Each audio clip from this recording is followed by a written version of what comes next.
ছুটির দিন ছিল, তাই চিন্তা করলাম কি করা যায়। তো চলে গেলাম একটা জাপানি রেস্টুরেন্টে।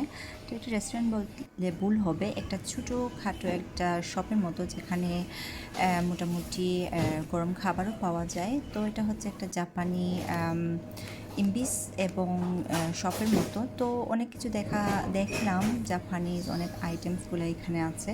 ঘুরে ঘুরে দেখলাম, অ্যাকচুয়ালি খুবই ভালো লাগলো। ফ্রাঙ্কফুর্টে প্রায় অনেক সময় দেখা যায় জাপানি ছোটো ছোটো দোকানগুলো আছে, যেখানে জাপানিজ আইটেমগুলো পাওয়া যায়। তো এই তো তোমাদের সাথে শেয়ার করলাম, অনেক দিন পরে ভিডিও শেয়ার করলাম। আশা করি ভালো লাগবে আমার ভিডিও। তো ভালো লাগলে অবশ্যই লাইক এবং সাবস্ক্রাইব করে আমার পাশে থাকবেন। আল্লাহ হাফেজ।